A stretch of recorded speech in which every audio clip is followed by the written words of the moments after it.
Good evening, everyone. Welcome to the Merrillville Town Council meeting for today, Tuesday, April 26th. Please stand for our invocation and then remain standing for a moment of silence.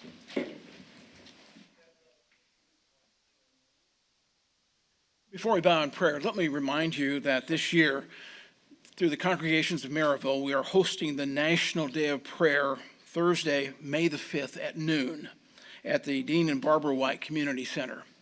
Among the things we'll be praying for will be you as our leaders in this community.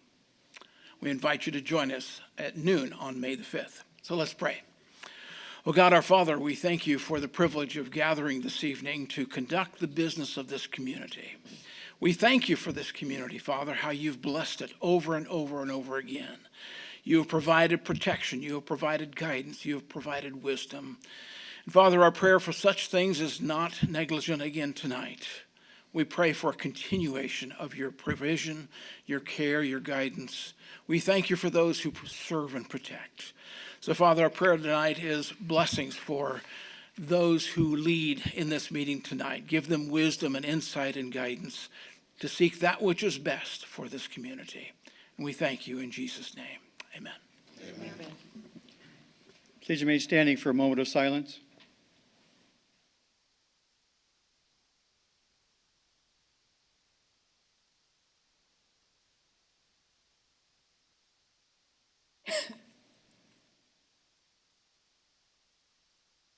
Thank you. Are there any veterans here this evening? Would you gentlemen please join us in the Pledge of Allegiance and begin? I pledge allegiance to the flag of the United States of America and to the republic for which it stands, one nation, under God, indivisible, with liberty and justice for all. And thank you all for your service.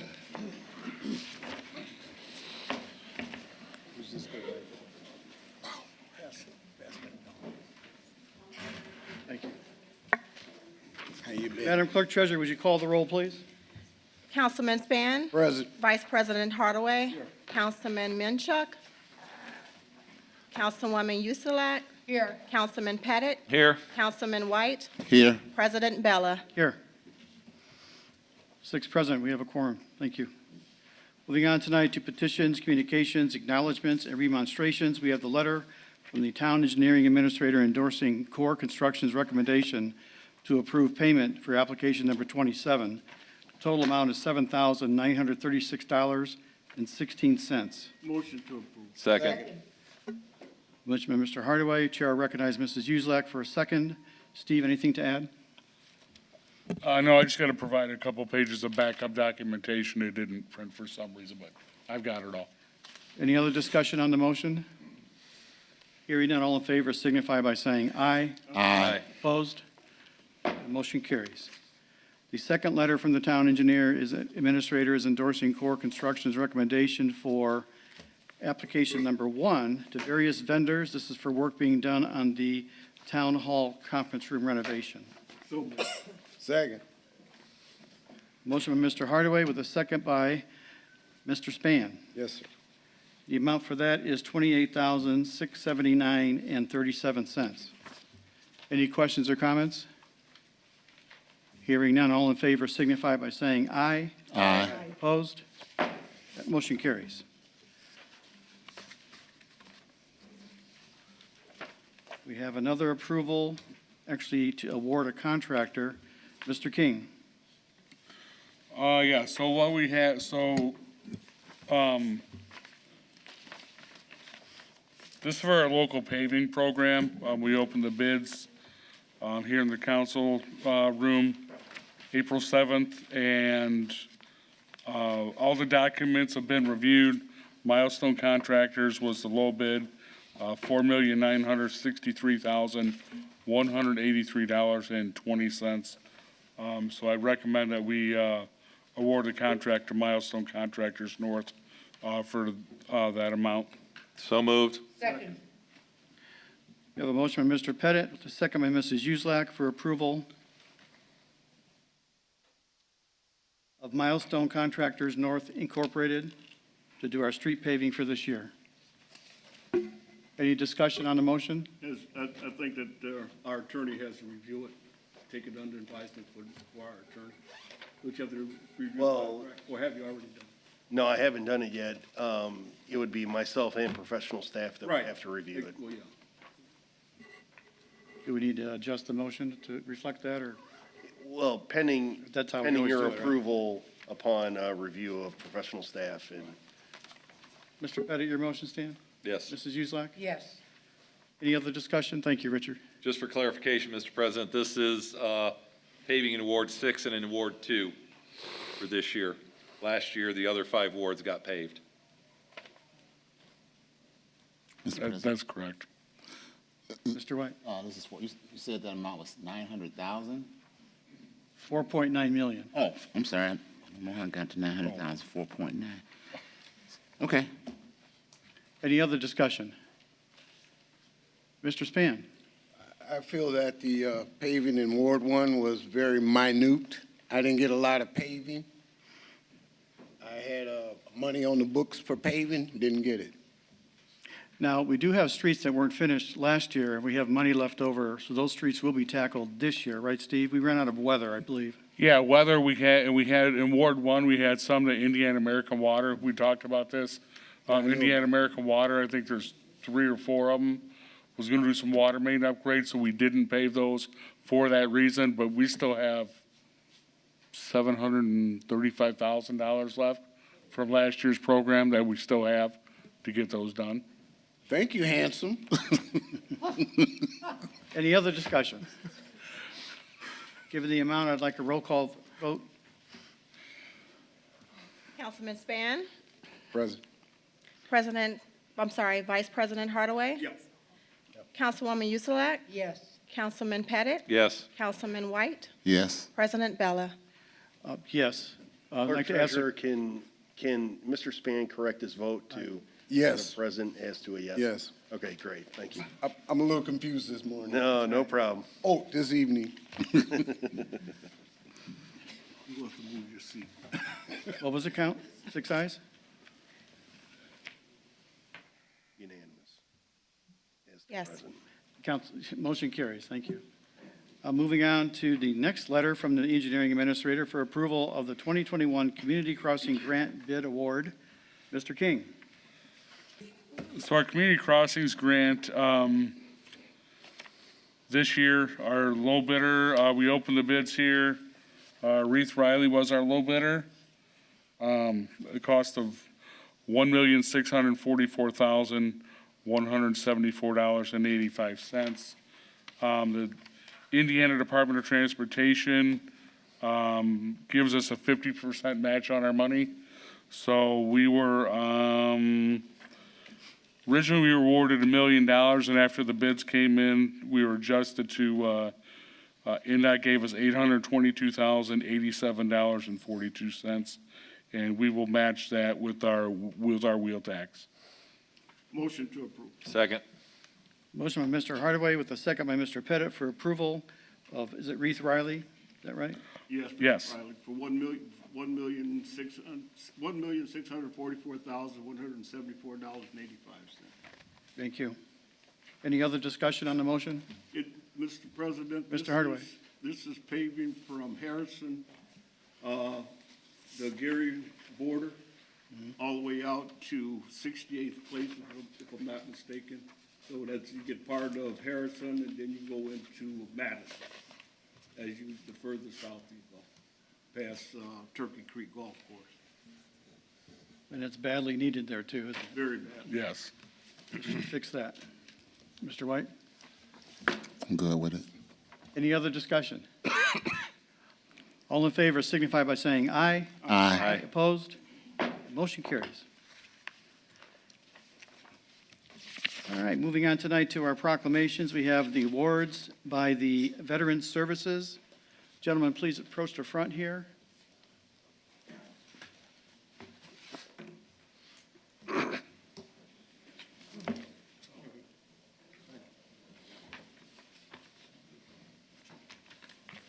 And use the microphones, please. Here? Yep, that's fine. Sure.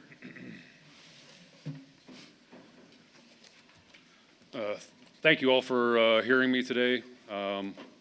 If I may, I'd like to introduce myself and give a little bit of a reason why I'm here today and what my organization and my tie to the Merrillville Police Department and the first responders are.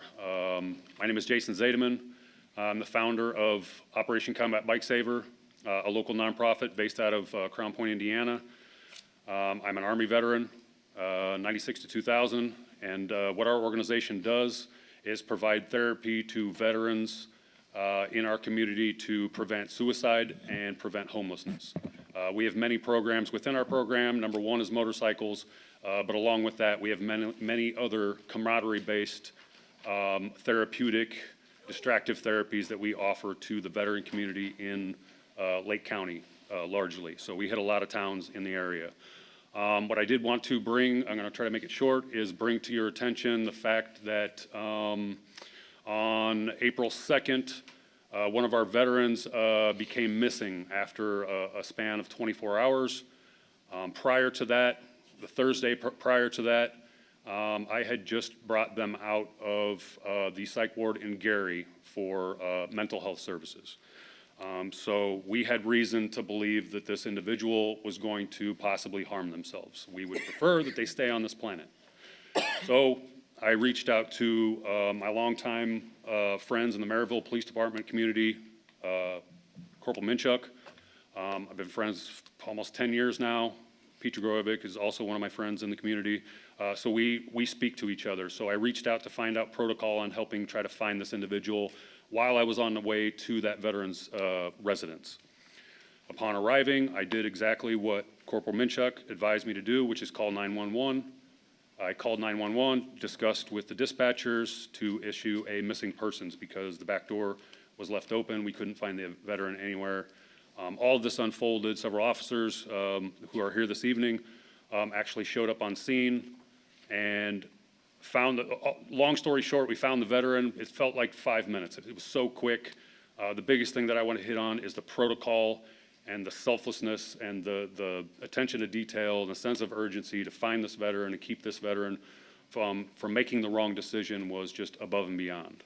So with that being said, I would like to give some awards to these individuals for their services. So. Great.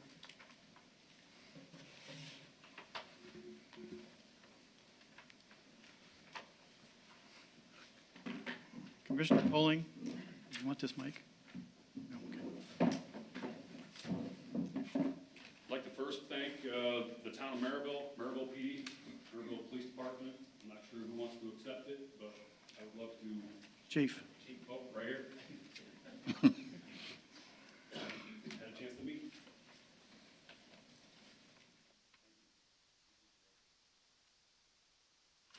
All right.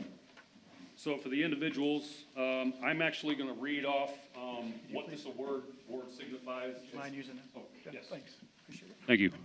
Can everyone hear me? This is what, in our organization, we have an award normally given out to the veterans in our organization in October at our anniversary party. This award here we call the Brotherhood Award, and this goes for male or female. In the military, in law enforcement, anything where it's brotherhood, sisterhood.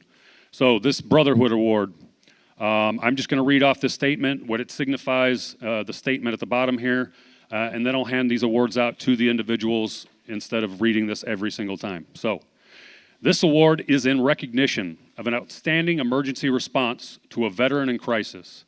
Your selfless concern for the well-being of a fellow human did not go unnoticed. By recognizing mental health as a top priority during a crisis involving a struggling veteran is alive today.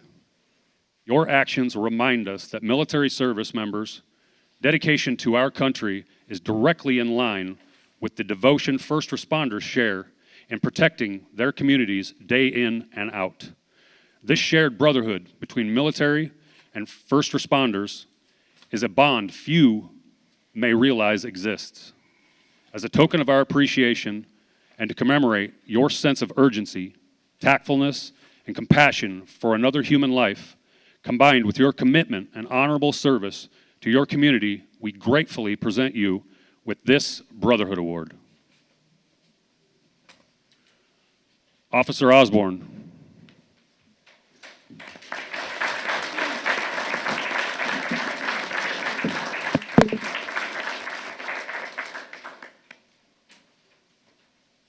You dropped the mic there, Dave. I dropped the mic. I might butcher this. Officer Javon Perez.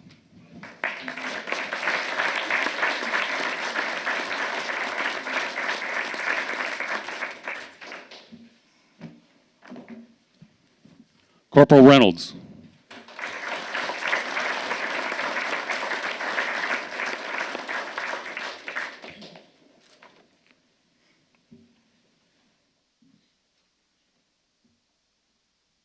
Officer Lito.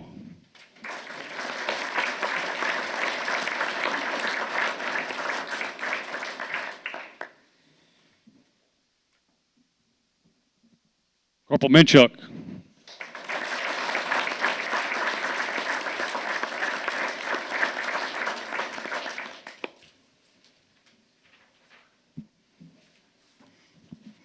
I know these individuals might not be here tonight, but the Lake County Call Center, Emily Randall and Caitlin Miller were the dispatchers. I'm planning on going up to Lake County to deliver these in person and to award Lake County 911 for their efforts in this.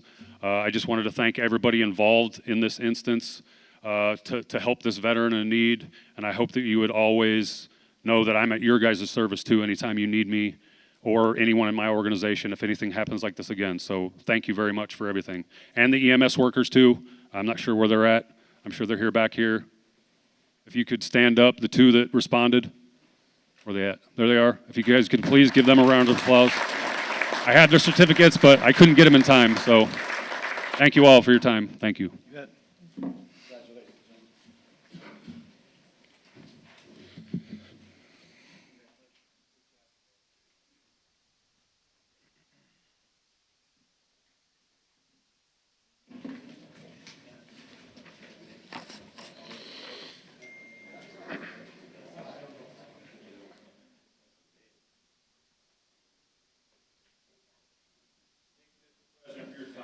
You bet. My pleasure.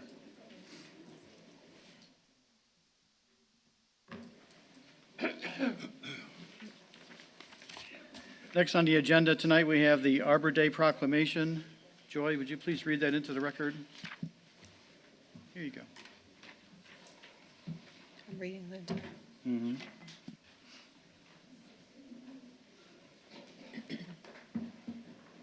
Arbor Day 2022. Whereas in 1872, J. Sterling Morton proposed to the Nebraska Board of Horticulture that a special day be set aside for the planting of trees. And whereas this holiday called Arbor Day was first observed with the planting of million trees in Nebraska. And whereas Arbor Day is now observed throughout the nation and the world. And whereas trees can be reduced erosion of our precious topsoil by the wind and water, cut heating and cooling costs, moderate the temperature, clean the air, produce life-giving oxygen, and provide habitat for wildlife. And whereas trees are a renewable source giving us paper, wood for our homes, fuel for our fires, and countless other wood products. And whereas trees in our town increase property value, enhance the economic vitality of business areas, and beautify our community. And whereas trees, wherever they are planted, are a source of joy and spiritual renewal. Now therefore be it proclaimed by the town of Merrillville, by the town council of the town of Merrillville, this Tuesday, April 27th, be designated as Arbor Day. Am I reading it for Tuesday or Friday? I'm sorry. Oh, for today. The For today? 26th. Okay.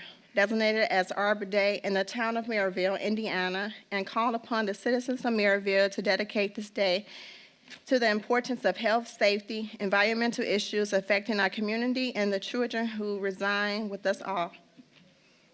Adopted this 27th day of April 2022 by the town of Merrillville.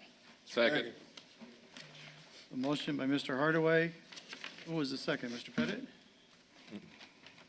Mr. Span? Yes. second by Mr. Span.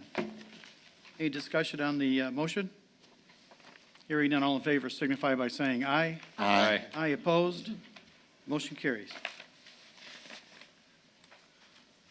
Our next proclamation tonight is the town of Merrillville recognizes Autism Awareness and Ben's Blue Bags. Is Ben here? So we're going to need Ben and Matt. I see you're here.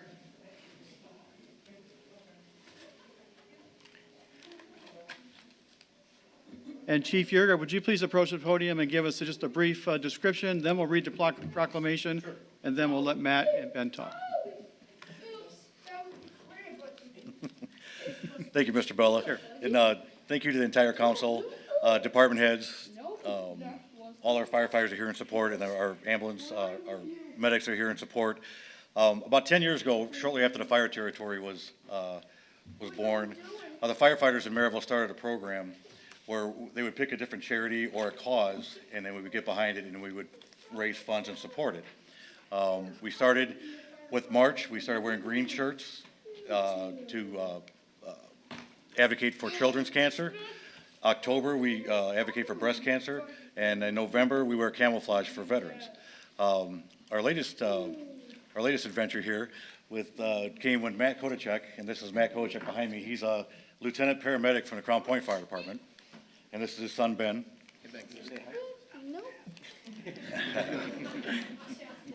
So we have a very strong relationship with the City of Crown Point Fire Department. We work well together.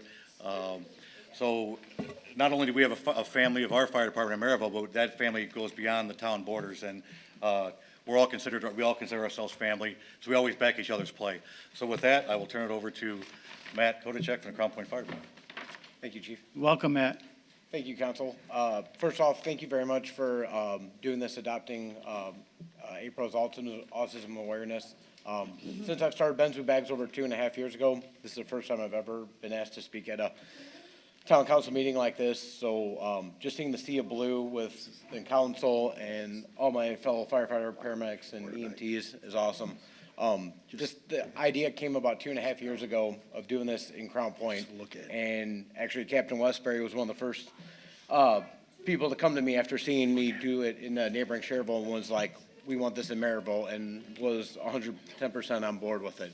To the date, Merrillville is one of the only towns I've done where the police and police and fire both asked me to come in and present the class. So over last year, we did 8 different sessions with police and fire, covering almost all of patrol and all of the on-duty fire and EMS staff. So this program has taken off all across the country. I've been asked to speak all the way out to DC, but it's something Merrillville was one of the first departments, especially the police and fire, to get on board with it. So I just want to thank you guys all for this, and let me present this to the town of Merrillville, and you guys being one of the first and at the forefront of autism awareness, and for providing this education in the bags for all your first responders. Matt, would you take a second and show us actually what's in the blue bag? Sure. So every bag is set up identical. And like I said, we've done this class all throughout the state of Indiana now. Face the audience, come this way. Yeah, thanks. There you go. Thanks, Chief. All right. So there's a host of different items in this bag. So I'll just kind of go over it real quick. So the reason why we actually, again, it's called Ben's Blue Bags after my son Ben, inspired me being on the spectrum, is I wanted to give back to all my fellow first responders. And again, if there was ever an incident with myself and if I wasn't able to take care of Ben, I know training up all the Merrillville firefighters, if it was in Merrillville, I know that they'd be good to go. And I've actually had the opportunity to use the bag in Merrillville on an incident we had in Merrillville. And one of the first things I always tell about when I do this presentation all across the country now, I talk about the incident in Merrillville was we had a group home on the north side where the subject wasn't able to speak. We ended up giving the subject the dry eraser board, and he was able to fully communicate with the EMS staff, Merrillville PD, Merrillville Fire, and he just needed a source to communicate. So the dry eraser board is the first thing we always talk about. And then on the back actually has where it hurts. So if somebody's nonverbal, they're able to communicate with police, fire, and EMS. There's always a package of markers in there. The fidget spinners. One thing about autism is they love spinning of objects. So every bag has 4 fidget spinners. There's 2 sets of earmuffs in case it's very loud, white noise, stuff like that. It allows them to calm down, takes that white noise away. And then the other part that all the children, adults, and even my fellow first responders seem to really enjoy is the sensory kit. Any of them can tell you, like, one of the early phases of getting this up and going with the hospital system, they asked me, they go, how do you know any of this stuff works, for children? And I said, I gave it to a bunch of firefighters. They seem pretty entertained with it. So I think it's going to work with kids. So, and it's one of the speeches, one of the things I say in my presentation. So, again, it's a whole host of different items, and it's just to help them refocus, calm the situation down, and hopefully, if it de-escalates it, allows them that they don't need to be transported, and our ambulances can go back in service for, a cardiac arrest or any other life-threatening stuff. So, thank you. Very good. Thank you, Matt.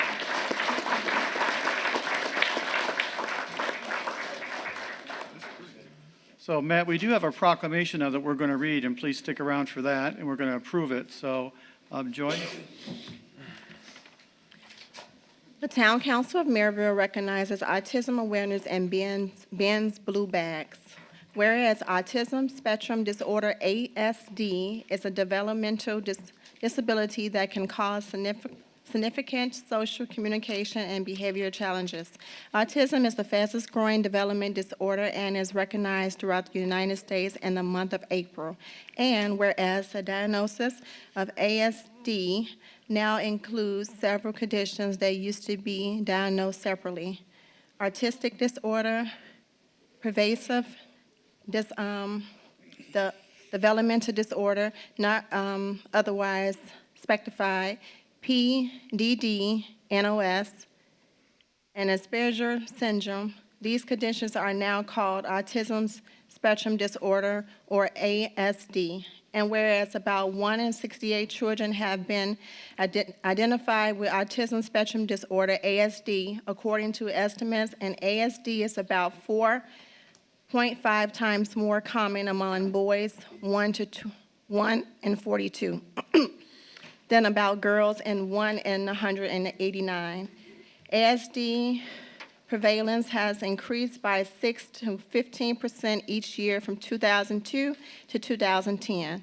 More than 3.5 million Americans live with autism spectrum disorder, and whereas people with ASD often have problems with social, emotional, and communication skills, they might repeat certain behaviors and might not want change in their daily activities.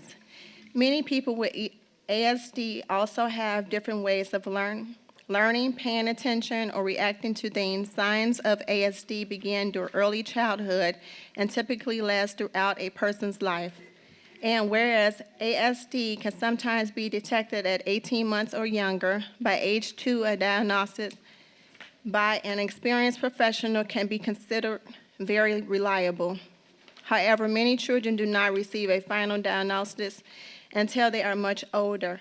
This delay means that children with ASD might not get early help they need. And whereas during times of stress, like during a house fire, ambulance call, or any other emergency situation, people with ASD will become overstimulated due to the excitement and routine change.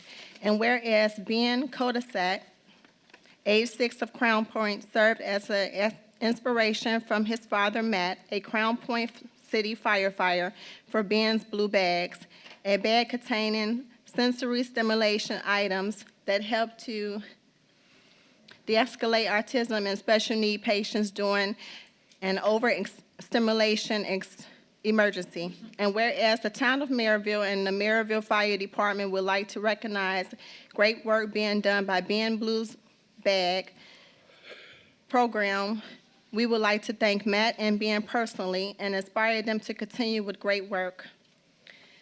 Now therefore be resolved that the Town Council of the Town of Merrillville, Indiana, and the Merrillville Fire Department does hereby congratulate Ben's Blue Bag Program and proclaim that our Merrillville Fire Department and Police Department will continue to equip all emergency vehicles with the sensory stimulation bags to ease stress for persons with ASD during traumatic time during an emergency, and will be fully training on proper use of valuable tools.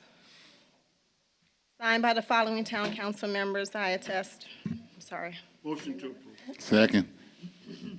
Motion by Mr. Hardaway, second by Mr. White for approval, autism awareness, Ben's Blue Bags proclamation. Any discussion on the motion? Hearing none, all in favor signify by saying aye. Aye. Aye, opposed? Motion carries. Matt, would you please come forward, and Pat has a signed proclamation for you that we'd like to present to you and to Ben with our appreciation for your hard work.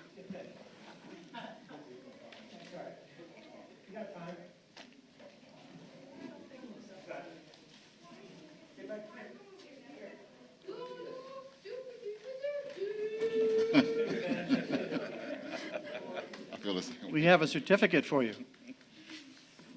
So this is from the town council and the professional staff here in Merrillville, Ben, congratulating you on this tremendous program. You're welcome. Thank you.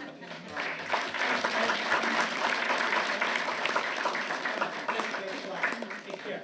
So if you wore a blue shirt here tonight in this great, for this great program, please come forward. We'll get a picture of everyone together real quick.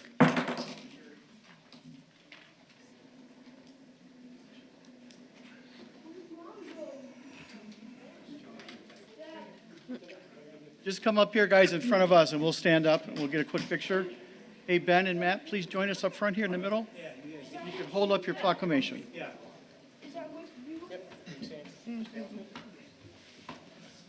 What do you say, grumpy look? Oh, How you doing?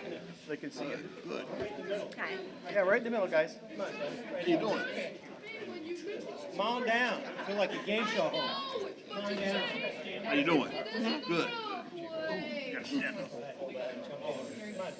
All right, gotta stand up. So I can be seen.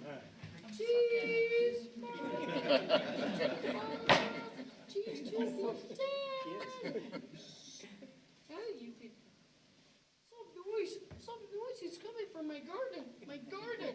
My garden. Some noise. The noise is coming from my garden. My garden. Some noise is coming from my garden.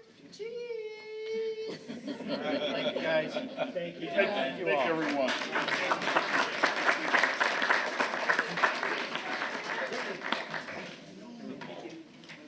Let's hurry, Dad. Let's go, Dad. Let's go. Let's go. Let's go. Let's go, Dad. Let's go, Dad. Let's go. Let's go. Let's go. Thanks a lot, Ed. Thank you. Let's go. Good job, Ed. Thank you, Matt and Ben. Chief. Thank you.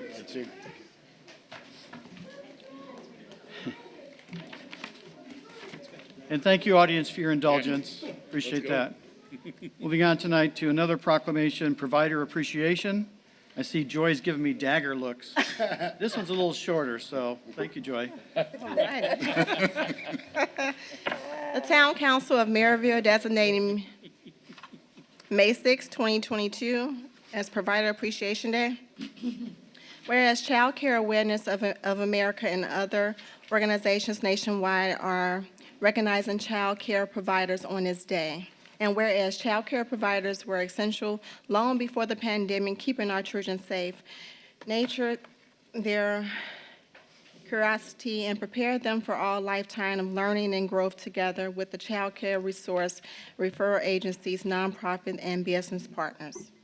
And whereas over half of the children under the age of 6 nationwide are estimated to spend some time in a non-parental care arrangement for a weekly basis, which provides critical enrichment opportunities and nature's development for children of all backgrounds and is vital building block of our state economy. And whereas the COVID-19 pandemic has created tremendous hardship for child care providers and families of Merrillville, Indiana, who depend on them, who have continued to meet the needs of families where risking their own health and financial stability to remain open. And whereas our future depends on the quality of the early child care experience, providing young children today support for high-quality child care represents a worthy commitment to our children's future. And whereas statistics indicate that 25% of the caregivers say that their family relationship suffers because of their caregiver responsibilities, and approximately 61% of family caregivers are women, and 16% have given up their job to provide care to a loved one. And whereas Merrillville blessed a large variety of child care providers offering several services for the town's children. Now, therefore, to be resolved that the Town Council of the Town of Merrillville, Indiana does proclaim May 6, 2022, a Provider Appreciation Day, and call upon the citizens of Merrillville to observe, discuss, and educate others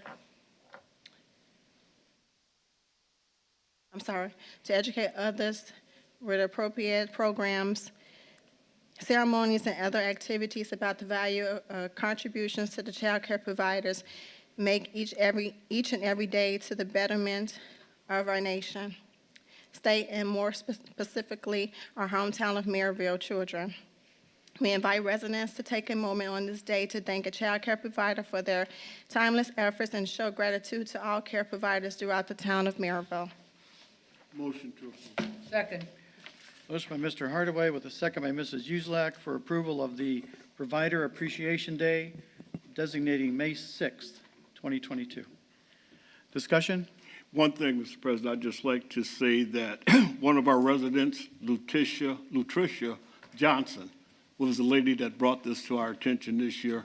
And we just want to publicly thank her for making us aware of this Provider Appreciation Day, so that in the future, we'll put that on our calendar to make sure that every year we honor that program. Thank you. I want to point out to Mr. Hardaway that she could not be here tonight because she's actually working, With providing children. care There you to go. children. Yeah. So, Thank any other discussion?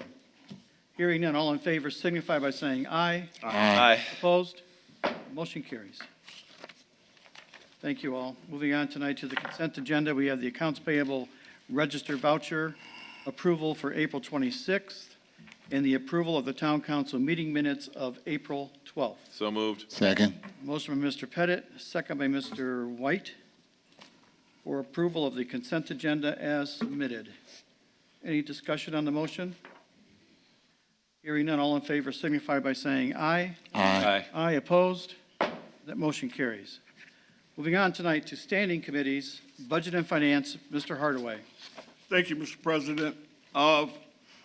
Briefly, I hope everyone had the opportunity to read over the rules and guidelines for our ARP residential and business grant application. Is there any discussion on it? Everybody understand it? Are we okay? Yes. Excuse me, Chairman. I understand it, but I didn't know if it would be appropriate for this letter that we got. Everybody got that letter, and it's just, the person didn't sign it, so I don't recognize letters that aren't signed. Okay, We all received it. that's fine, thank you. So at this time, Mr. President, I'd like to make a motion that we approve the ARP residential and business grant application to be started on May 1st. Second. This year. Motion by Mr. Hardaway, with a second by Mr. Pettit, to approve the ARP grant application beginning May 1st, 2022. Yes. Any other discussion? Mr. White? No discussion. All in favor signify by saying aye. Aye. Opposed? Motion carries. Thank you, Mr. President. That's all I have. Thank you. Council Affairs, Mr. Pettit. Mr. President, actually, I have a question for Sheila before I give my report. Tuesday, May 3rd is Election Day, correct? Yes. And are we having a plan, are we moving Plan Commission? Yes, it's on All the right. schedule for Wednesday. Wednesday. All right. At this time, Mr. President, I'd like to call a council affairs meeting for 5:30 on Wednesday, May 4th, before the Plan Commission. We are going to dive into Chapter 2 of the code as well as the bylaws. So, Mr. Svetnov, be forewarned. Thank you. You're welcome. That's all I have, Mr. President. Thank you, Mr. Pettit. Is there any report for Public Works and Utilities, Pat? Mr. Minchuk's absent. There is not at this time. Elections, public relations, town beautifications, Mr. Pettit. We continue to work on the outside. I see the landscaping. Steve, when will they begin the sidewalk on Broadway? Do you know? Yeah, we have a pre-construction meeting scheduled for next Friday, the 5th of May, and it'll be starting shortly after that. Gary Up Construction will be handling that project. All right. And I see Mr. Saney in the audience. Bob, do we have an update on the bridge signage from NDOT? You were going to look into that? Yeah, I've got some updates, working with another individual that's putting some renderings together, and I was going to get some information from them this week, and then I'll reach out and see what the next availability is to sit down and go over. All right, why don't we go ahead and do that? Also on Wednesday, the 4th at 4:30. Okay. Leonard, you and I and Steve, and we'll go through the bridge signage issue. And then finally, as I mentioned with Sheila, next Tuesday from 6 a.m. to 6 p.m. is the election in Lake County at several, if I'm not mistaken, Mr. President, I think we have 27 precincts in Merrillville these days. So everyone get out and exercise your right to vote. That's all I have. Thank you. 25 polling places 25. Okay. so far. Did you get your board filled? I got my board filled, yes, Margie, I got my board filled. Okay. Moving on to environmental affairs, Mr. White. Thank you, Mr. President. I'd like to give an update on the COVID-19 as of the 25th of April. Excuse me. There were 59 cases of COVID that were tested out, 13 hospitalizations, 1 death. So Two those, in Northwest Indiana, one in Porter, one in Lake County. okay, I was just looking at Lake County for this time. Just wanted to interject the right thing. You interjected well, thank you. Okay, thank you. And the positivity rate is at 5%, so it's stabling out. Even though the cases are going up, the positivity rate is staying pretty close downward. And they believe, Indiana Department of Health believe that it's due to the vaccinations. Even though there's some contaminations or some infections, they believe that the positivity rate is not moving up because of the vaccinations. Looking at what's fully vaccinated in the age range, all ages is our 57%, 5 and up is 60%, 65 and up is 87%. So certainly our seniors are definitely getting those shots, and unfortunately there's still some breakthroughs. I don't think they're as bad as they could be. I think I'll be able to talk about one of our employees at the Solid Waste District actually has COVID, and it's still around. I read the vice president has COVID, so. Well, my neighbor passed away last week from COVID too. Oh, boy. So, and the airlines have dropped the mandate on the mask, and so did the state of Indiana. It's your option if you care to wear a mask. But the airlines are very clean. Mm-hmm. They have went through the planes, I would say, are really cleaning it up. So it's pretty good to fly without your mask. That wouldn't be my suggestion, basically because, excuse me, Mr. President, it wouldn't be my suggestion based on the fact that a federal judge made that determination not to have masks. So I like to see that come from the CDC. So I'll wear my mask when I go on the airports. Thank you. Moving on to the Lake County Solid Waste District again, one employee, upper echelon, has the COVID. She's doing better. She's back at work. In the terms of the occupancy of that building, I think, Steve, they're waiting for an inspection so they can move in, finish moving in, which is, I think is about a week from now. So they'll probably be in within the next week to get that letter of occupancy.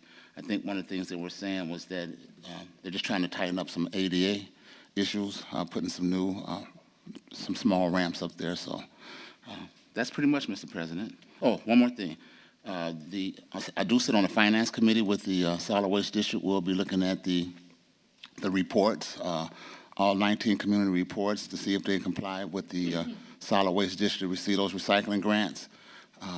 So that's the next step. I think we'll get a couple $100,000 for that this year. Nothing else to add. Thank you.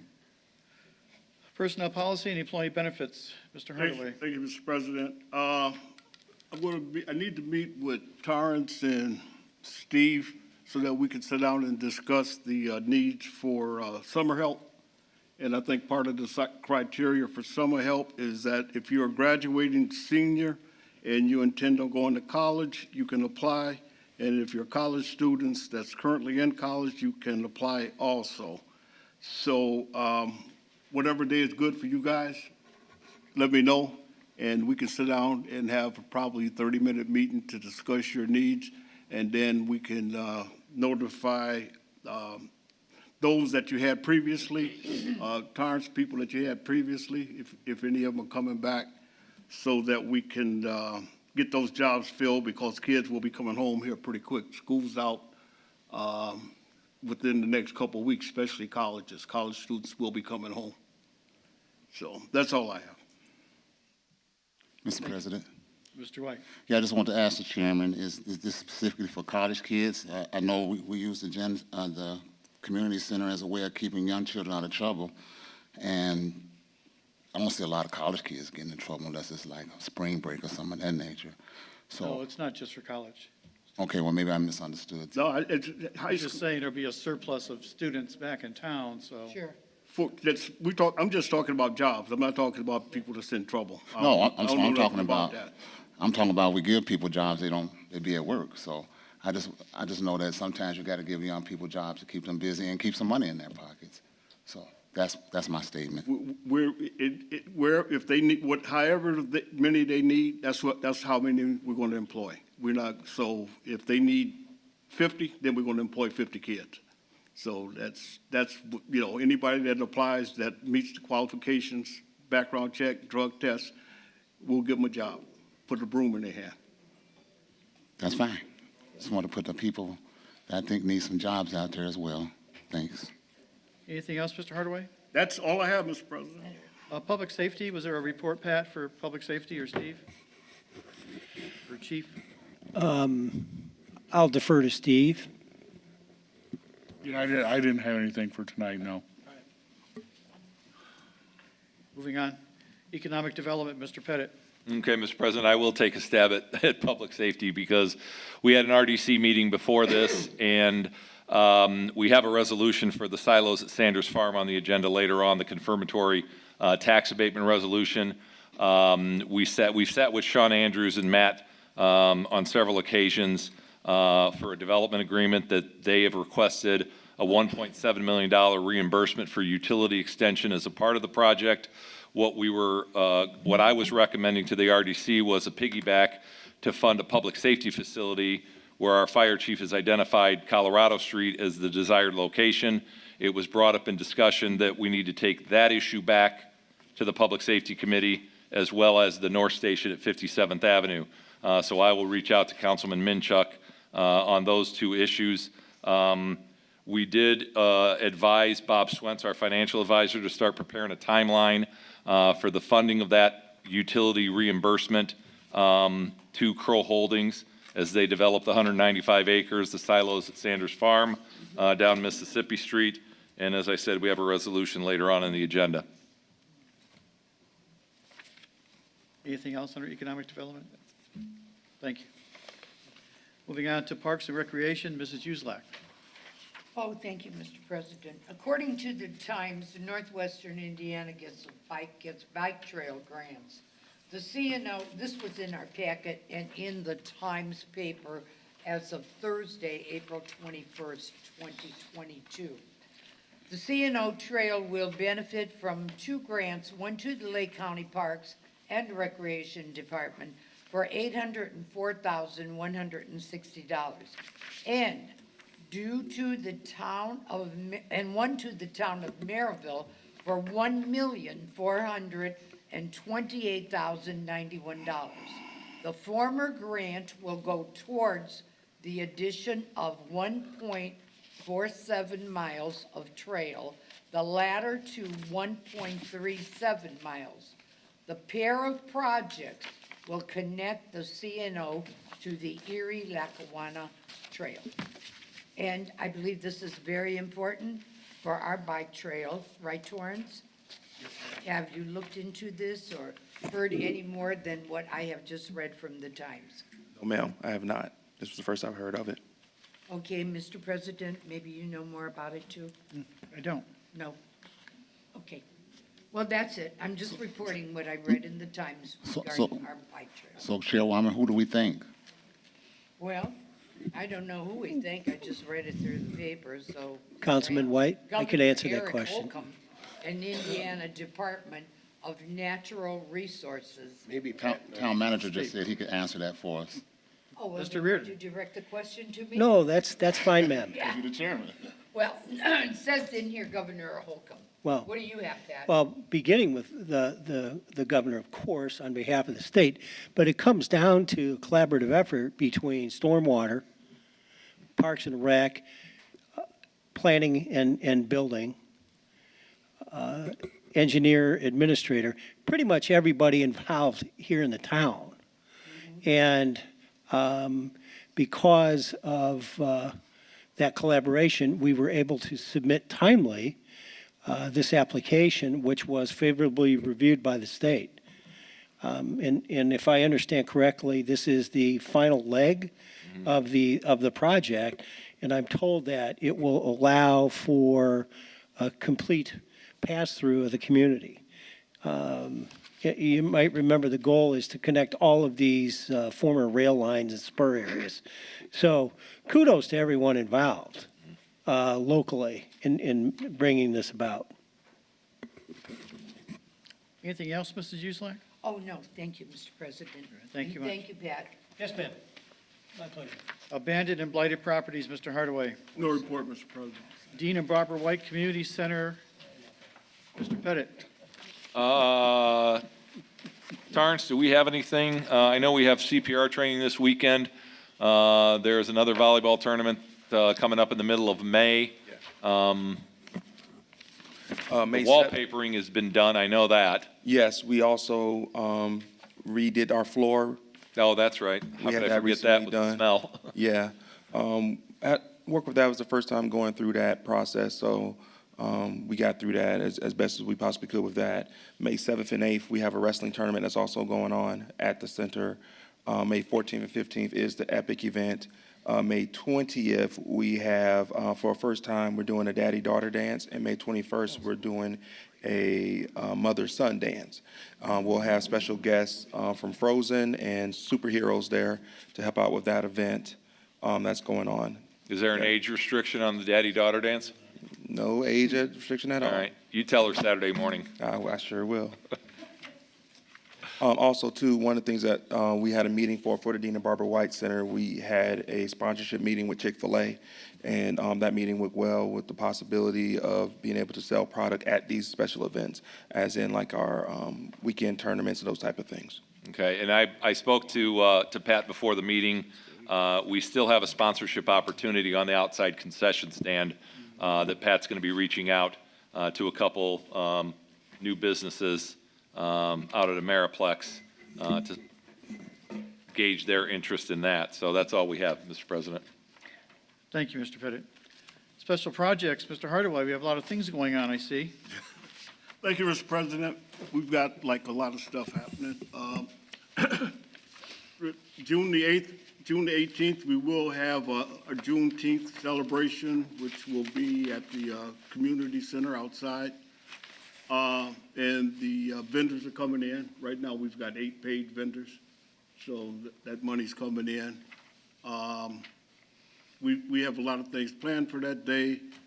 Our next meeting for that is this coming Thursday at 10 a.m. at the community center.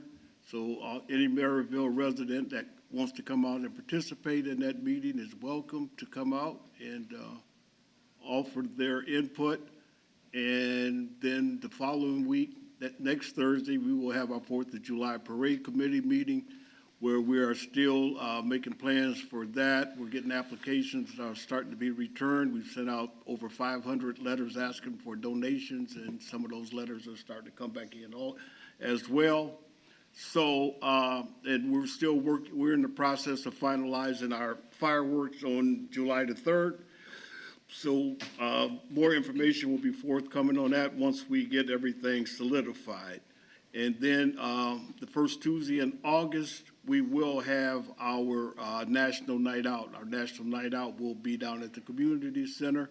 We'll section off areas for each ward where the residents in Ward 6 can all congregate in one little area and get to know each other, as well as Ward 1 and so forth and so on. So I think that should be a great time, too. We've got a DJ for that one.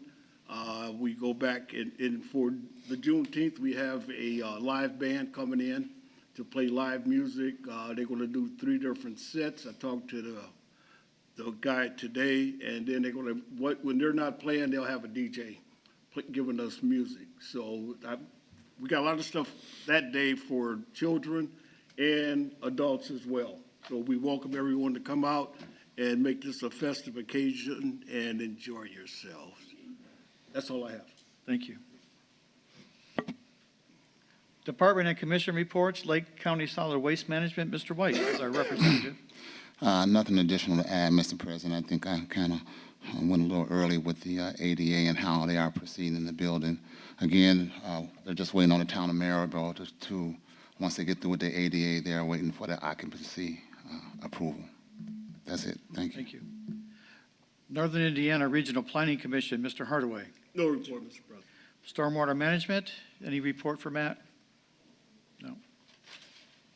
South Shore Visitors and Convention Authority, I know you have information to share, Pat. Yes, the board has made a selection for our new president and CEO. The executive committee is negotiating with the individual. We expect the person to be in place by the end of May. Who's that going to be, Pat? I think it was in the paper already. Yeah, it was in the paper. You can say his name. Mayor, somebody, right? Training, I'm sorry, training. Yes, David Uran. David Uran. Yes, I mean, David Oran is the mayor of Crown Point? yes, the same David Uran, mayor of Crown Point. Great. Mr. President, Mr. White. this is for town manager. Was there a salary attached to that? That's part of the discussion, the negotiation. Okay. Do you have any idea? No, I don't want to speculate. Okay, thanks. Anything else, Pat? No, sir. Thank you. Thank you. Fire Territory, any report, Mr. Span? Nope. Okay. Department reports. I think I see a new face. Is this a town employee on here, Pat? Yes, that is our Why don't we introduce our new employee? Because that's a whole department. Come on up, sir, to the podium, introduce yourself. That's our fire inspector. His name is Robert Pillman, and we are so happy to have him. He started here March 31st, and he has been an asset to the development team as well as, I'm sure, the fire department. Welcome. Thank you. How's it going so far? Very well, very well. A lot of catching up to do, but Sheila's been very good and very fun to work with, so, Well, we're glad you're here. thank you. Thanks. Angie Chilcutt, Economic Development.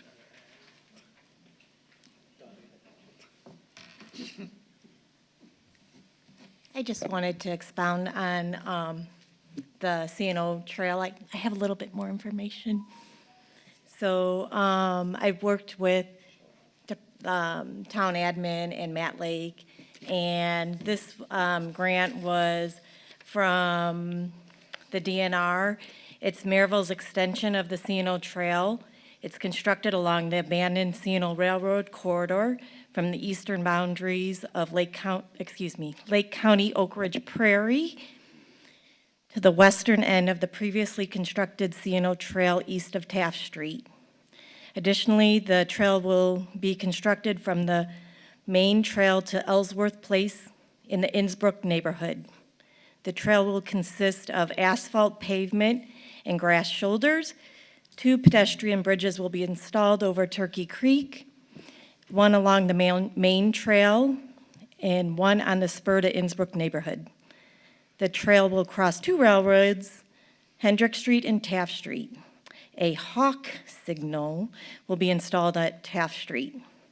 The trail is intended for non-motorized, and the length of the trail will be 1.35 miles. And I have a little map, so I can distribute that. Hendrick Street, does that go all the way through Merrillville or southwest Merrillville? It looks like it's going from, Southeast to northwest. yep, Southeast to northwest? Thank you. yes, Sean said southeast. southeast. Well, you can go both ways. so. No. Yeah. You can go the other way. Opposite. It's not a one-way It's not one trail. way. Depending on how you look at it, it starts at Mississippi and goes all the way to All the Oak way. Ridge Prairie, or goes from Oak Ridge Prairie to Mississippi. Thank you for clarification. There we go. Anything else? So that's all I had. I just wanted to share. Thank you. Thank you. Vicky Bennell, Code Enforcement? Mr. Steve President. Catino. Mr. White? Vicki, we did have a little bit we could have talked about. Actually, code enforcement met with me last Wednesday, I believe it was. Can you say anything about that? We addressed everything that we had spoken about, so we'll just see what happens from there. So they spent some good time out there with me. We also we was in Ellendale. We went to Barclay Village and some other parts that, I think sometimes we have to point out certain things. One of the things I noticed, Mr. President, is that it's not as bad in some of the front of these homes as it is in the rear of them homes. It's just really, it's a whole different world when you go to those. So I just want to say thanks for you, Tiffany, and your other guy that came. Appreciate the ride around that I got. Thank you. Okay. Mr. President, Vicky, I need to, after the meeting or tomorrow, I need to speak to you about property north of Joe Berger. 6900 block. I know. We need to solve something, so I'll get with you later, okay? Okay. All right. Chief Catino? Yes, good evening, everyone. I just wanted to show appreciation for the recognition that the officers got tonight. And it just go to show you this, something they do on a daily basis, putting a positive face for the town of Merrillville. So we appreciate that. And there's one more thing I'd like to point out. About a week and a half ago, I spoke with Ms. Shine, Planning and Building. We received a call of a business that's doing some construction here in town, and they hired an outside towing firm to keep an eye on the parking area of their business. But they failed to read the ordinances and the laws of the state of Indiana. Like I said, that they're from Illinois. And with that being said, people were visiting the adjacent business, and when they came out, they found their car to have a boot on it. And not only it had a boot on it, they were requested to come up with money on site to remove that boot. And so I'm asking if anyone in the public that experienced that to reach out to the Merrillville Police Department, because we need to address this issue. That's all I have, Mr. President. It was on the north end at the Simply Seafood, about 55th and Broadway. Just south of that. And the business that was next door to it is vacant, and that's where they were hijacking these people at. Absolutely. So, and I appreciate the police departments getting involved in it, and I'd appreciate it if I would have knew about it before now. But I just think that when things happen like that in any councilmanic area, the councilman should be made aware of it when it happens and not have to hear about it from somebody else. Well, we just found out about it in Councilman. And when I know we found out about it, Chief, I know when it happened. And so in the future, I think every councilman up here deserves the respect to know when something happens in their area, that's a devastation to the residents. That's all I'm saying. Thank you for bringing it up tonight, though. I'm aware of it. Appreciate it. and we're taking action. That's all I have. Anything else? Good Chief? job, Chief. No, that's all I have, Okay. Mr. President. Mr. Pettit, let's add this booting and towing issue to your council affairs. committee meeting agenda, please? Okay. We may have to do something, Joe, about this situation. Oh, definitely. All right. Thank you, Chief. Yes. Torrance, Parks and Recreation. Just a couple of things. We were made aware, and I sent the email out earlier about some graffiti that was under the tunnel off of Mississippi on the bike trail. Staff is working on that. Also been mowing a lot. Some areas are really damp right now due to all the rain and stuff that we have been getting. Also, too, we're preparing for summer stuff, summer programming, summer things that's going to be going on in the community at the Dina Barbara White Center and surrounding areas. So we're using our social media and different things to advertise those opportunities for kids and families to sign up and to get involved. Also had a great discussion recently about after-school programs for the fall, and also had a chance to talk to the NFL about their flag football program, partnering up and using the Dina Barbara White facility for Friday night lights for the summer. Great. Mr. President, Mr. White. this is for Torrance. Do you have any senior Olympics that are going to take place anytime? Because I'd like to be You part qualify. of it. Oh, yeah, I qualify. We qualify, yes. Touche. Yes, sir. Yeah, I'd just like to know because I'm a senior, and I don't know if you got like motorized vehicles or carts out there, because I'm probably going to need one. Thank you. No, we do not have anything like that right now, although for the events that are coming up, i.e. like our 4th of July meeting, we have discussed having golf carts and things available of that nature if you need help getting around there. But nothing of senior events or anything like that. Well, I'll talk to the president of the committee to see if that's something he wants to discuss.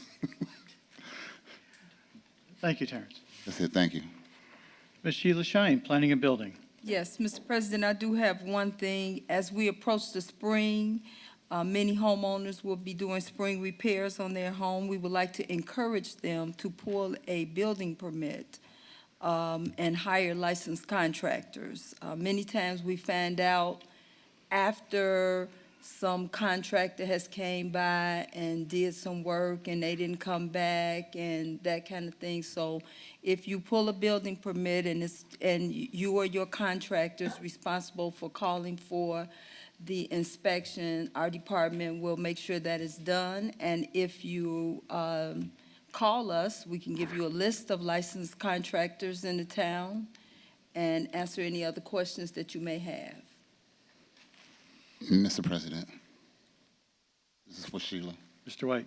Yes. As you know, as the weather changed, and maybe you don't know, we've tried to make tremendous progress in the terms of these parking lots that are like got craters in them, actually. Somehow or another, people think council people can actually go on private property and fix those things. So I did talk to Pat about it, and I just think we need to come up with some kind of solution to keep these guys' feet to the fire, because at the end of the day, it's still terrible out there, and you hear about it all the time. So primarily, some of those spots are all over the town, actually, but primarily on 61st, and even though he made some attempts down there, it's back to square one out there. So I don't know if we need an ordinance to address that, but we have to make business owners responsible for their property, because obviously they don't look like they care. Thank you. Sheila. Mr. King.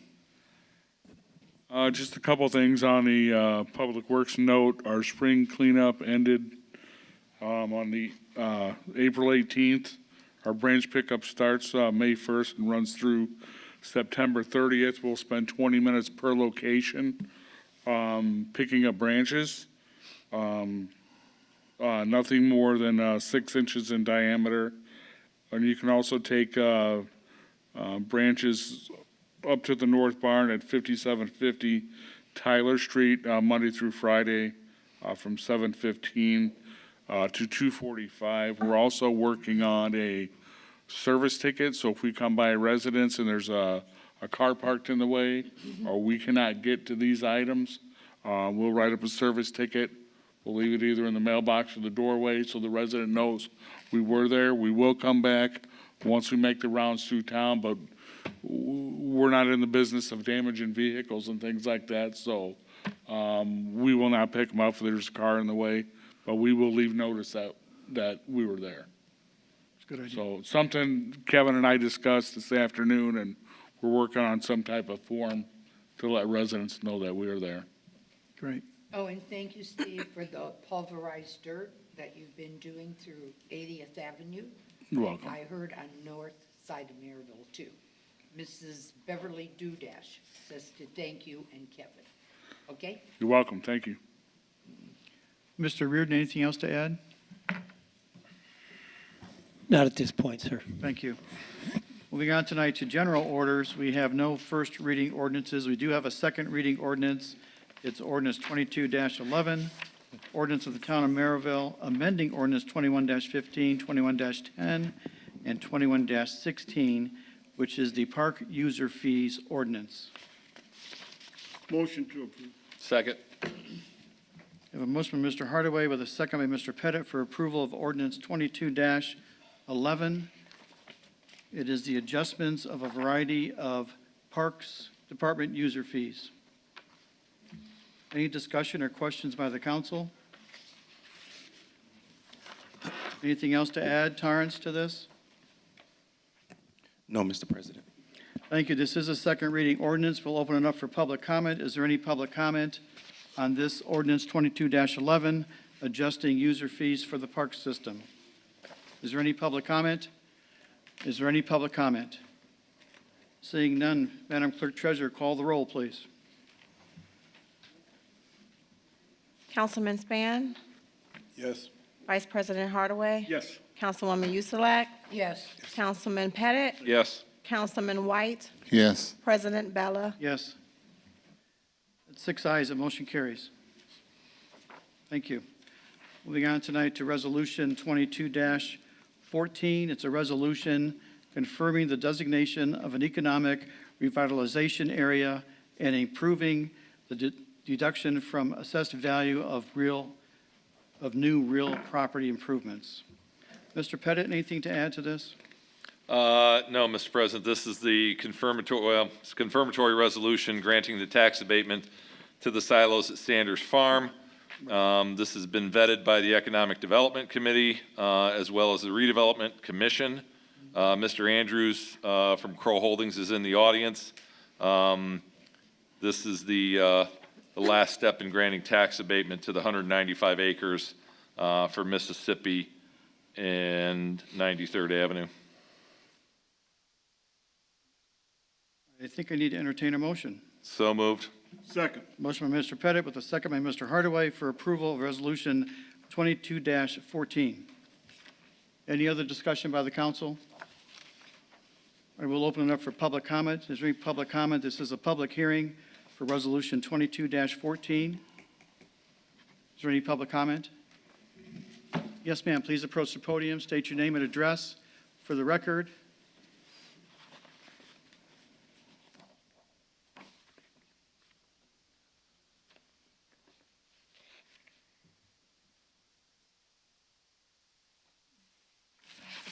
Do I need to take this off, or can you guys hear me okay with my mask on? You can leave it on or remove it. It's your choice, ma'am. I'll leave it on. Okay. My name is Netta Doty. I live at 1134 West 72nd Court here in Merrillville on South Turkey Creek. It's construction, a lot of construction is going on behind my home. They started last year. They cut all these trees down. It has been a disaster. During that time, they said they'll start at 8 o'clock. They start at 6:30, 6:45. I have cameras all over my house. I see some of the workers throwing trash on my So, property. one second, ma'am.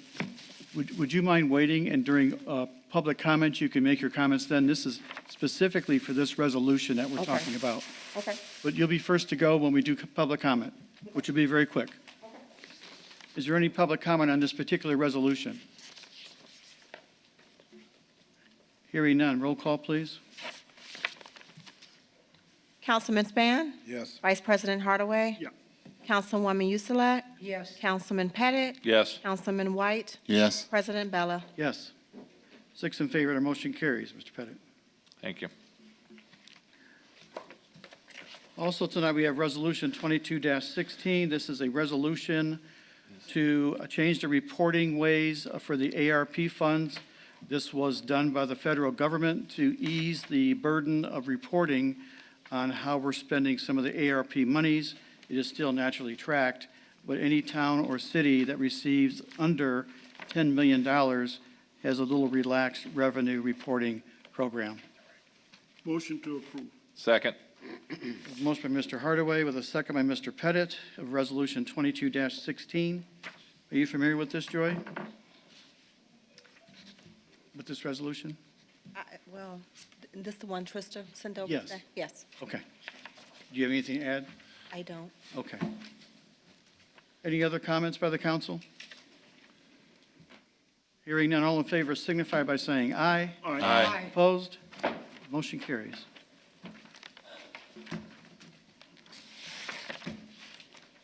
Next item on the agenda is the American Rescue Plan. We have the AP voucher register summary for ARP purchases for April 26th. Motion to approve. Second. Motion by Mr. Hardaway with a second by Mr. Pettit. Mr. Hardaway, would you read into the record the total voucher amount? Total voucher amount for this voucher was $67,777.51, and the amount allowed was $63,120.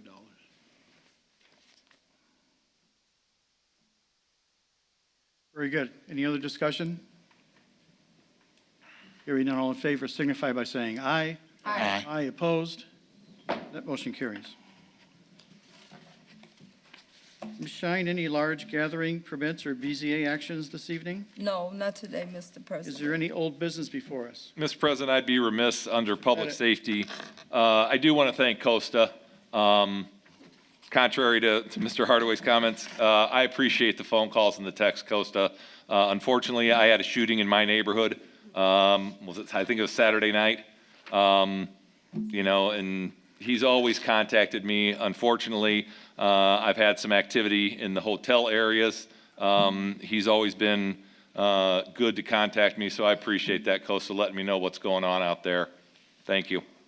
I have to add to that too. Busta calls me all the time whenever anything is going on. Any type of shooting that we had one time a few months ago, and maybe a house break-in, I have always been notified by him. So I have to thank Costa for that too, and you too, please, Chief. That's all. Any other old business? I have one thing, Mr. President. Mr. Hardaway. I neglected to mention Municipal Day coming up at our next council meeting on May the 10th.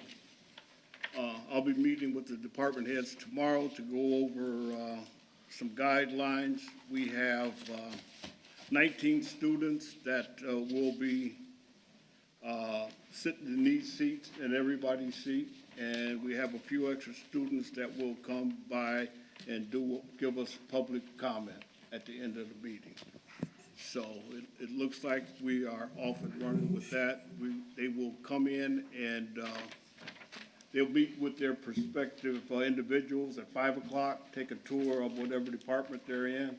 We'll have a reception from 5:30 to 6:30 till about 6:25 or 6:15, and then we'll come in here and we'll conduct the business of the town. 5 to 6:30, Rich, is the... Right, yeah, from 5 to 5:30, then they'll meet with like clerk treasurer's office, public safety, public works, town manager, building and planning, parks, police department, fire department, and then they'll come back here and we'll have a reception for them, where we'll have some milk and cookies. All right. Some milk. You want me to send them down to your law office, Joe, so that they can spend some time with you? Certainly. Bring them on down. Certainly. That's all I have, Mr. President. Thank you. That's kind of new business. Any other new business before us? Seeing none. Special presentations, we pretty much did that earlier in the meeting. Open to the public. Ma'am, would you please approach now and give us your public comment? Mr. Spetno? I'm gonna repeat my name. My name is Netta Doty. I live at 1134 West 72nd Court here in Merrillville, on South Turkey Creek. They are doing construction by my home. I get that everybody wants to make money, but it has destroyed my property. My pool is a disaster. My puppy choked on the debris. This was last year. I caught a guy throwing trash on my property. I also brought some of the items, these little artifacts, that's all on my yard. I had to almost do CPR on my little puppy. She can't hardly go outside and enjoy life. This was all in my pool. That's all on my deck. There's big pieces, there are little pieces. It is a disaster. I tried to go outside and sit on my deck. I cannot because of the smell is so bad. Also, some of the dust came into my home. Ever since then, my allergies and sinuses have been on 10. I constantly keep going back to the doctor. I have massive headaches, and the rodents are absolutely horrible. Miss Sheila has been amazing. She has been helping me through this whole ordeal because I don't even know how long this is going to last for me. They said, I came here when they first started, said they were going to start at 8 o'clock. They come at 6:30, 6:45. They come whenever they want. And if they have a day off, they'll come on a Saturday. I guess they just pick whenever. I can't enjoy my backyard. I see that you guys adopted Arbor Day. How? And you cut all the trees down. That's why I bought my home, because of the trees. It is a disaster. I hate living there now, and I might be thinking about relocating. It is a disaster.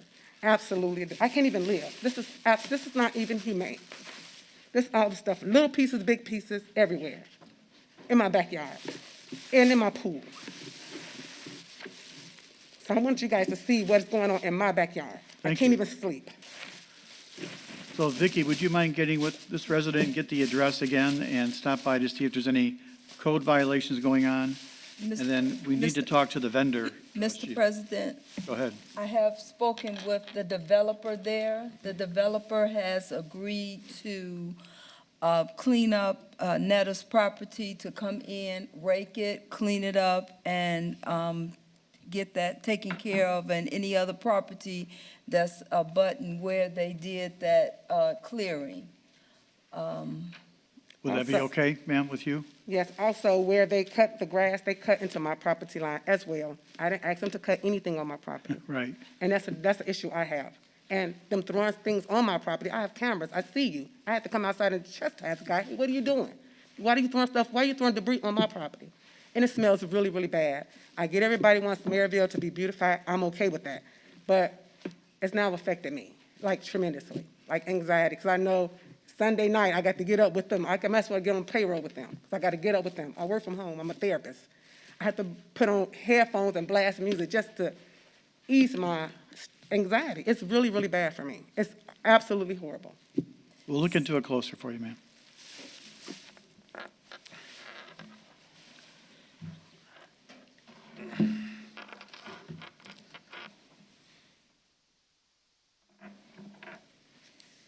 Brian Messarts, 201 East 68th Place. Nada, thanks for coming out. I encourage you to come out. You will not stand alone. Other residents are with you, so we need to take care of some of these construction issues. I want to thank the police and the fire departments for taking care of our at-risk veterans. It's very important. It's important for Merrillville to recognize that. We should celebrate that, so I want to thank you guys. Also recognizing autism, that's another group of individuals that are oftentimes overlooked, and we're not just recognizing it, it's not just words. By doing the blue bags, we're taking action, and that is absolutely commendable. So thank everybody for doing those things. I also want to thank Mr. Reardon. Last time I was up here, I had some TIF zone questions. We had an initial meeting, and I appreciate that involvement. I look forward to the rest of my questions being answered. I did promise a couple of residents in the Merrillville newsletter. It stated that the dumpster at the Public Works on 73rd would be available on a couple of Saturdays from 8 a.m. to 12. There were people who are quite upset because both days it was canceled unexpectedly, unannounced, and these people work during the week. They can only get there. I can only imagine being, the disappointment of loading up your garbage, and then you get there and the place is locked up. Considering last meeting we're talking about waste management and trash floating around, and here are residents who are taking action to kind of get rid of it. And I would like to know if there's anything we can do to maybe go back and have a Saturday or two, add that back and get that dumpster opened on Saturday for these working people. Mr. King, do you know anything about it?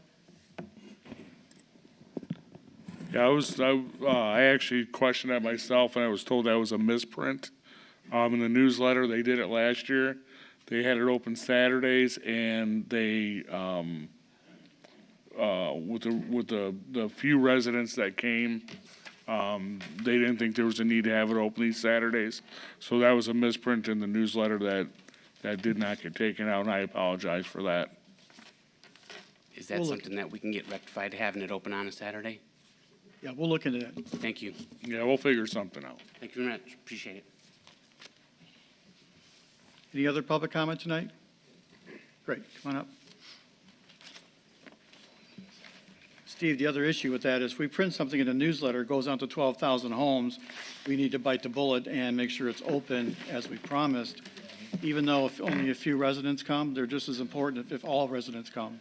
So I have to Absolutely. agree with Brian that we need to do something and we can get something else out. I agree. Go ahead, thank you. Hi, excuse me, my name is Charlotte King, and my husband Ben King. We're at 2747 West 65th Avenue. I came here, I think it was back in October of last year, to talk about our neighbors next door to me and across the street from me parking and causing a real hazardous problem in front of our homes. There's not room for two cars to go to and from on the street, and it's been very dangerous. I've actually seen where cars almost collided together. When I spoke about it or asked about it back in October, you said you would address it, and our councilman, Mr. Spann, I don't know if he got to talk to whatever department, but they were supposed to be making signs to say no parking in that area. Well, that never happened. Mr. Spann had come over and asked us where we wanted the signs placed to see where they were and that they were making them. But we never got anything, and then the winter came. We didn't have to worry about the cars parked because they were ticketed, those two same families, because they were parking when they needed to clean the snow. Well, now the snow is gone. They're back to parking on the street. So my question to the council is, when will we get those signs? We need them up immediately. I remember this. Was this in Innsbrook? Yes, Is that it right? is, on 65th Avenue, yes. And Mr. I tried calling Mr. King, I called Vicky. Vicky referred me to Mr. King, so I don't know what department is supposed to make the signs or. It'll be Public Works, ma'am, yes. That's Public Works. Mr. King. Yeah, I turned that into Public Works. Okay. So can you give me any information as to, can we Yeah, get some that- signs like yesterday? So the way our ordinance reads is the chief and I have to determine that it's unsafe, which it is. And one thing we're looking at, I'm recently looking at, is no parking on one side of the street. I think that'll help a lot, rather than no parking on both sides around that curve. If we eliminate parking on one side, it's gonna give plenty of space to get around there. It's something we're looking at right now, actually as we speak, and we should have something here up shortly. It's also gotta be approved by the council too. So whatever we decide we're gonna do, has to be presented to the council, and they have to okay it for us to do. Mr. I Petter, have we'll a need a comment. corresponding ordinance so that the police can actually enforce it, right? Yeah. Joe? Yes. I have a comment. Mr. Spann? I went over there, and there's some guy, he works on cars. When I got there, he's under a car in his garage, and he's got 7, 8 cars out there. So we were supposed to, I asked for no parking signs over there. Did they put those up? No. No, that's what I'm speaking about now. Oh, see, and I don't know who this guy is. He doesn't work on cars. They live there. They have a lot of cars. I think it's a lot of, he has a lawn business, and I think a lot of his equipment is parked in the garage because they don't use the garage for parking their cars. So they park them on the street. And they do have, I'm going to say 6 to 8. I've seen as many as 8 cars there, Yeah. at a time. And if they can park them in the driveway, during the winter, then they can park them in there during the spring and summer. And you know, I drive down my street, and there's nobody else doing that except for them. My neighbor next door, he always parked out there, but like you said, there was only one side. When the new neighbor came a year ago, he lined these cars up, and you sometimes have to come to a quick halt because you can't always see. It's in a curve, it's not a straightaway. So it's in a curve, and you can't always see another car coming, and you be coming in the middle, somebody's coming dead at you. So, and you know, we have people, we ride our bikes, we walk, and it's really dangerous there, and we'd like to get that resolved as soon as possible. Yeah, because it's the residents on opposite sides of the street, correct? Yes. Yeah. Yes. Mm-hmm. Resident on both sides. Okay. Okay, my name is Ben King, 2747 West 65th Avenue, Ward 1, Precinct 22. My concern is about, is there a project anticipated or going on right now or in the near future concerning 57th and Taft that home, the houses there is an apartment complex that has a pond back there. And from my understanding, there is possibly some money dedicated to that. You aware of this? Anyone? You talking about Hickory Ridge? Yes, Stormwater's Hickory Ridge. working on that. Matt Lake is working on that. Right, Yeah. right. I talked with Matt later Yeah. about that. Well, as you all know, there's a pond over there on 65th Avenue, a fluent pond. It's right behind our residence. And from what I understand, as they work on the project on 57th, they'll be considering, if not already approved, to take the debris or the mud or whatever you want to call it from there and bring it over and dump it in that pond and make that pond more of a landfill. Not a landfill, but wetland, more or less. The way it was described to me by Matt Lake was that it would be beneficial to the residents, for us, as well as on 57th. I don't think the residents, the few residents that I've talked to around 65th Avenue Pond are not in agreement with, haven't had a feasibility study delivered to any of us. What's actually going on and when is it going to take place?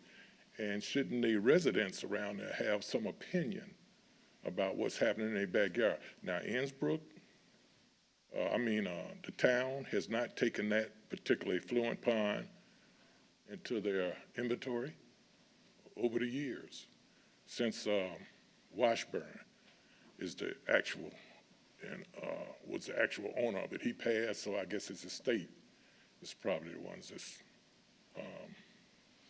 held accountable for that. But nothing's being done over there.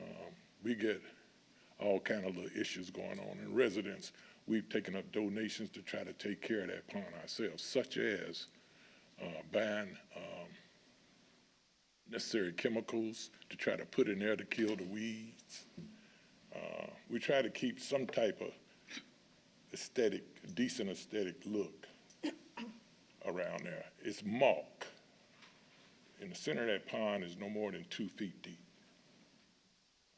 It's a sad situation, but we're doing the best we can. We don't need added problems by dumping, if this is a fact, from another location that they're trying to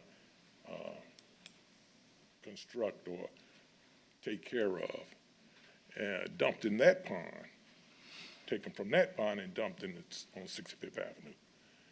And I would like information about it. If this is true, this construction is going on and they plan on taking over that, because the residents have no insight, no input on what's to go on.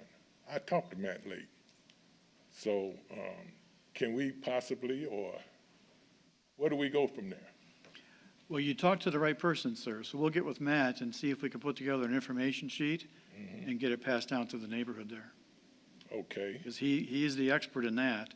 What right. it sounds like to me, but I don't know the particulars, that they're really trying to eliminate your retention pond That's and what I just make it like a wet swale, you know?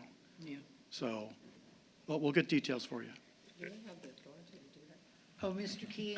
Well, we're- Mr. King, Ben, I remember when Jerry Shube, the commissioner, came out. Yes. He cleaned the pond. That was a few years ago. That In pond the is meantime, never clean. Mr. Washburn had passed. He was supposed to be on top of all of that, but he had passed away. But what you're bringing up is a real good point.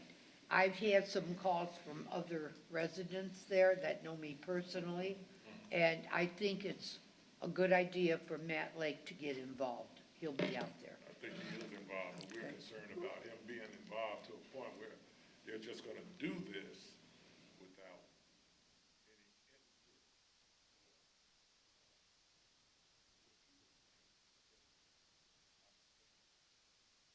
But we don't want a wetland. I know I don't, and most of the residents that I've talked to don't want it. Right. They don't know what I'm talking about when I Yeah. explain to them. My name, Okay. my name is Retanya Omer. I live at 2713 West 65th Avenue. The pond is also in my backyard. I enjoy the pond. My husband enjoyed the pond. The residents enjoy the pond. We don't want the pond taken away. We don't want it turned into a park. We don't want it turned into any type of wetland. We want the pond there. That's one of the reasons why we bought this house 2 years ago. If it's gonna take the pond away, we may as well move. But because it's gonna look awful, it's really an enhancement to our area, and we want to keep it. So we want to have a say, whatever you guys decide, we want to have a say on what you're going to do with that pond. And like Ben said, we have been trying to keep it up ourselves. We've been buying things, we've collected money, we've been buying things to try to clean the pond up, keep the muck out of it, you know, keep it really manicured and looking nice. And it's a lot of things we can't do, but the things that we can do, we do. We want to keep that pond. So when you guys, you know, go to your meetings and make your decisions, the residents that live around that pond want to be involved in that decision because we are homeowners and we take pride in our homes in that area. Yes, could you please leave your contact information with Pat? The only thing we can do is have Matt Lake contact you, but this is a stormwater management issue, totally separate department, and separate from the council here. We're not the ones involved with approving that or saying no to it. So I just want to make it clear. But we could certainly talk to Matt and get details for you and see what's going on and let him know your feelings, for sure. I just have a question, and I don't know if you can answer or not, maybe Matt Lake can, but being that the town didn't take that into their inventory, and Washburn is gone now, they told us it was our pond. So that's your pond. So if it's ours, then Matt Lake or anybody else shouldn't be able to come and just Oh, absolutely. do right. what they're doing. Yeah. You know, but it's always been a problem since we moved there 20 years ago. Yeah. An issue with the pond, I'm sure most of you know. I know Mr. Hardaway was here during the time we had, you know, We'll get an issues with update it. on the actual ownership, because you're right, if it's your pond and it belongs to the HOA, the town isn't even allowed to We go don't there have an and do HOA. anything. We don't have an HOA, and that's Oh, one of okay, the so it's things, just the a- reason we don't understand This why is- the this- town. This is a long, ongoing, and Rich and I have been on the council since 2003, Mm-hmm. and we went through a lot with you folks, right, when Mr. Washburn was alive and passed, and Mm-hmm. we went through a I see a George. long We went through litigation. quite a bit, See quite a George Van bit. Til in the audience So- tonight, so Yeah. Yeah, we George can did. We went educate through us quite on a bit, but our detention main pond. thing is that we don't want them coming and dumping, because you got water draining from the street. You got water draining from, I guess, the residents around there, you know, coming into that pond. Right. And if you just fill it up with mud, we don't know what they'll be filling it in with. Concrete, whatever, you know, what kind of lead, anything could be in it. We don't want that in our, we'll in get our some pond. details for you. Yeah, 'cause Okay. we don't know either. And, okay. I have no So idea. are you suggesting, you're going to contact Matt Lake, or? Yes, if you give your contact information to Pat, our town manager, Mm-hmm. Pat will talk to Matt, and we'll get together all the information and answer your questions, Okay. okay? So when we come back to the meeting 2 weeks from now, you may have some information from us? We hope so. Okay. Okay, No. that's all the questions I have. Thank you. Okay, thank you. Thank you, guys. Any other public comment? Yes, sir. Good evening. My name is Maurice Maybon. I've been a resident of Merrillville since 1978, right out of college. I'm also a vice president with the Gary Sanitary District. I just have one concern, and I do want to compliment my councilman, Mr. Hardaway. I did go in the alley a few weeks ago, and I see the sign, no dumping sign. I appreciate that. I mean, when I call on you, you do acquiesce, and I greatly appreciate that. But there's one challenge. There's a restaurant over in the mall, strip mall right there in Broadway. They dump their oil in the sewer. So we have to bring the vac truck out there. It costs about $20,000 each time it comes out. And I think I spoke with code enforcement. Did I speak with you on that once? Okay. Well, anyway, they dumped the oil into the sewer. The grease. The grease, right, in the sewer. And I don't know who has jurisdiction over that. City of Gary handles the sewer, but the business is located in the town of Merrillville. And should Merrillville be citing them for? Here's what I'll do, and thanks for coming up. Sure. I'll get with building and planning and code enforcement, and give me your contact information. Oh, you And got it. we will figure out a plan of action Okay. within the next week, and we'll take action. All right? Okay. Okay. Thank you. Mr. Maybon? Thank you. All right. Don't forget to give me I don't have your contact information. Oh, you know where I live. All you gotta do is, you know where I live, so. I know where you live, but I still need to be able to call you. I'll make sure you get it. Mr. Maybon? All right, I'll talk to you. I had a question for you, Mr. Maybon. You were saying that you wasn't sure that that was the Gary Sanitary District or Merrillville. I don't think that's MCD. I think. Well, Gary Sanitary District Right. handles. So that's kind of, yeah, but don't they still own the system? We're operating the business in the town of Merrillville. Right, the business is operated here. Yeah. Quasi. Okay, the business is located in Merrillville. Yeah. Okay. Okay. Yeah, I just had that question. You got Sure. some things going there. I'll see you after this. All right, thanks a lot. Well, I'm gonna leave, so I'll get with you. All right, okay.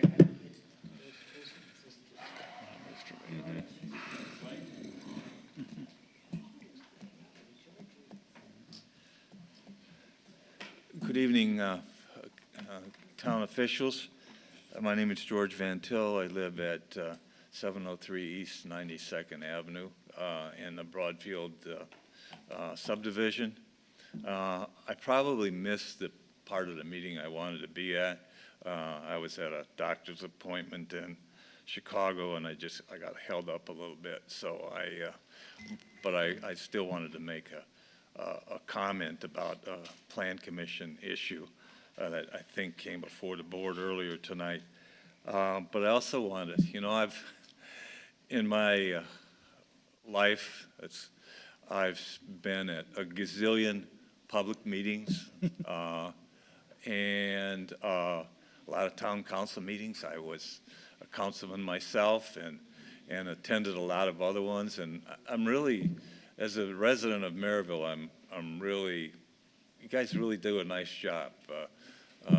Councilman Bella and all the councilmen and women, and it's nice to know. I don't always get that impression from reading the paper, but it's nice to sit here and watch how you function as well as your appointed officials. But what I wanted to mention, I always worry a little bit when I see that something's being discussed about building in the area which I call the Pinnacle Hospital area, and then north of Broadfield. Pretty soon, we're going to just be this one little island of townhomes in that one neighborhood there, right to the north of 93rd. And near I-65, and then on the north end, it's going to be all apartments, and south, it's going to be warehouses and everything else. So, did I read correctly that there was going to come before the meeting tonight a a proposal that I think was on a fast track for more warehouses in the area, in that one area that's still vacant. I don't have a problem with that, but I'm a little concerned as I visualize that whole area just being one huge area of warehouses. And I wonder if there's been a comprehensive, for instance, traffic study done, how it's going to ultimately affect the whole development or multi-developments, how it's going to affect Broadway and 93rd when it's all done. And another question I have is, if I understood it correctly, the development that I think was approved tonight is kind of a speculative development where warehouses and buildings are going to be built and then used for a purpose to be later determined by the owner. Did I get that right? Mm-hmm. More or less? So do you have a good feel for what, what they're going to, what's it going to be like in a couple of years in terms of traffic, in terms of looks, in terms of all sorts of things? That's a huge, huge area. And so this whole side of Merrillville is like totally different. Like I say, then there's little old Broadfield right in the center of all this. And that's where I live, and that's where I own a place. And a lot of us old codgers, live there, and just kind of want to make sure. I know, and you guys do a nice job with policing these developments. And it's a tough part of the job of the town council to stay on top of this, all this building all over town. But I just wanted to make a note as one individual that lives and owns there that there's a little bit of concern there to the south of Broadfield in terms of what's going to happen there. Exactly what kind of buildings and what are we going to see coming out of there.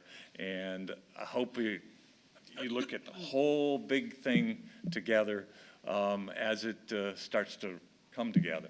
And thank you for all the work that all of you have been doing on it, and I appreciate it. And I'm happy to live in this town. Mr. Pettit, did you want to say anything? George is my constituent. As many of you know, George was a Lake County surveyor.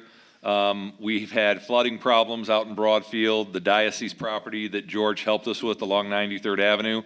Pinnacle has been there a long time, and Ameriplex at the Crossing is a long time out there. I mean, we're 2022, and they started acquiring property back when I was town manager working for you, Rick, in 99 and 2000. So this is not anything that popped up overnight. Yes, Sean and Matt and Crow Holdings, they've been very successful, George. They've put up 550,000 square feet of building. They're both occupied, fully occupied. Big Lots is taking one. Midwest Tire, through Pat's efforts, along with Quality Pasta and Turbonetrics, occupy the other. They are doing speculative, but they've got a lot of money on the table. They're not going to let those things sit vacant.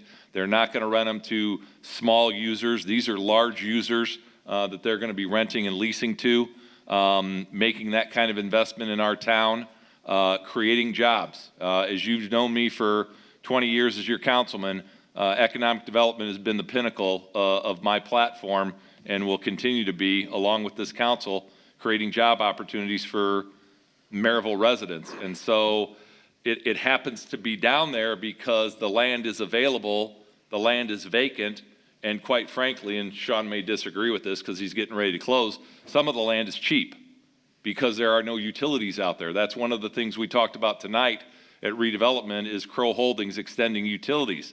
There aren't a lot of utilities out in the Panhandle. You go down Colorado, Grand Boulevard, Clay, all those people are on well and septic.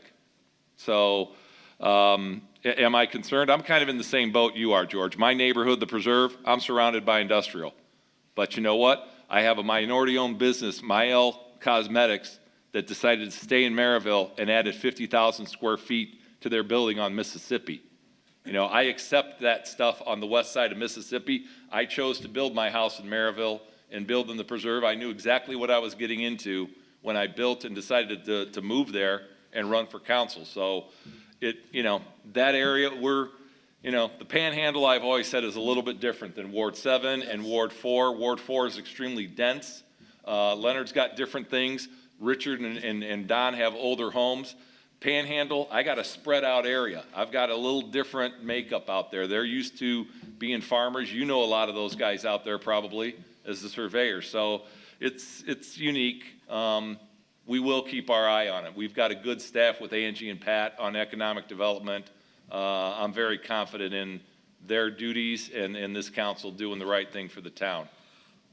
And just so you know, you and I haven't communicated in a while. We do have a plan, and Pat is putting together.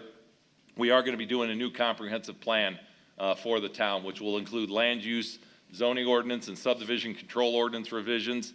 Once we decide the funding and the consultant, we do need to do that as we move. Now that we're 50 years old, I think all 7 of us are on board with doing that. So,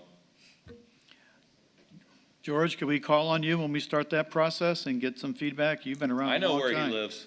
We know where he lives. Yeah. I'll get Marty Viganis on you. We'll just email you information. Marty, oh, Marty.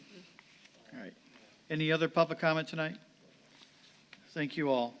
Announcements, the town council meeting, the next one is May 10th at 6:30 PM. Motion to adjourn. Thank you. All in favor, signify by saying aye. Aye. We are adjourned. Thank you all. That's why I said. It's past your bedtime. No, I go